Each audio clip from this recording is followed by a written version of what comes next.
যাদবপুরের জন্য আমাদের one of the best candidate কম বয়সের সৃজনশীল যাদবপুর গড়তে হবে।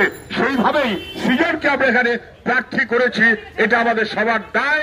আমার একার না, আপনারা সহ আমরা সহ সবাই মিলিয়ে সেই মনোভাব নিয়ে চলবো। যা চলছে পশ্চিমবাংলায় কারুর ভালো লাগবার কথা না। লুঠের রাজত্ব চলছে, দুর্নীতি ভয়াবহ। এ বলছে ও বড় চোর, ও বলছে এ বড় চোর, মাঝখানে মানুষ চিড়ে চ্যাপ্টা। এইরকম রাজত্ব বাংলা কখনো দেখেনি। ছেলে মেয়েদের কাজের ভবিষ্যৎ খুব খারাপ হচ্ছে। সব যদি খাটের তলায় টাকা থাকে আর ফ্ল্যাটের মধ্যে টাকা থাকে, অথবা শিবু শাহজাহানরা যদি সেই টাকার মাতব্বর হয়, সেই টাকার ভাগ যদি কালীঘাট হয়ে নবান্ন যায় আর তারপর যদি তার অংশ দিল্লিতে যায়, তাহলে মানুষের কি হবে? মানুষ অসহায় হয়ে যাচ্ছে।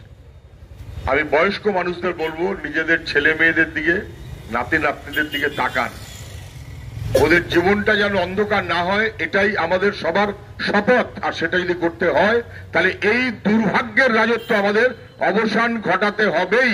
এর কোনো বিকল্প আমাদের কাছে নেই, এর কোনো বিকল্প আমাদের কাছে থাকতে পারে না। এটা আমাদের খেয়ালের মধ্যে রাখাটা জরুরি। আমি কোনো বাড়তি কথা বলবো না। ভয়াবহ দুর্নীতি,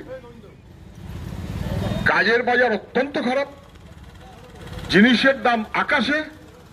আর এই ইলেকটোরাল বন্ড বলে একটা জিনিস, যেটা আমরা অনেক লড়াই করে শেষমেশ প্রকাশ করাতে পারলাম, তাতে বুঝেছেন ওষুধের বড় বড় কোম্পানিগুলো কোটি কোটি টাকা দিয়েছে বিজেপিকে অথবা তৃণমূলকে। কে কোন পক্ষে আমি জানি না, কিন্তু এটা সবাই বুঝে গেছেন। ওষুধের বড় বড় কোম্পানিগুলো কোটি কোটি টাকা দিয়েছে হয় বিজেপিকে, না হলে তৃণমূলকে। সেই টাকাটা কোম্পানিগুলো উসুল করছে আমার আপনার ঘাট থেকে। ওষুধের দাম কয়েক গুণ বেড়ে গেল, এটা না বোঝার কোনো কারণ আমাদের নেই। স্বাভাবিক কারণেই আমাদের জীবনের 12টা বাজাবার দায় বিজেপি তৃণমূলের আছে। এই নির্বাচনটা অত্যন্ত গুরুত্বপূর্ণ।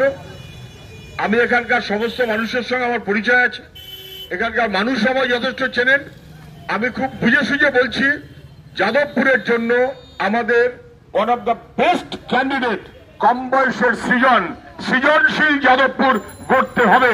সেইভাবেই সৃজনকে আমরা এখানে প্রার্থী করেছি। এটা আমাদের সবার দায়।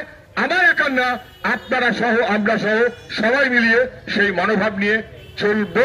এটাই আমাদের কাজ। আমি প্রতিপক্ষ প্রার্থী নিয়ে কোনো কথা বলতে চাইছি না, কিন্তু গুনে গুনে গোল দেবার মতন করেই, লাল ঝান্ডা দেবার মতো করেই, কাস্তে হাতুড়ে দেবার মতো করেই সৃজন আমাদের ছাত্র নেতা। ধন্যবাদ। কমরেড, আমরা এখন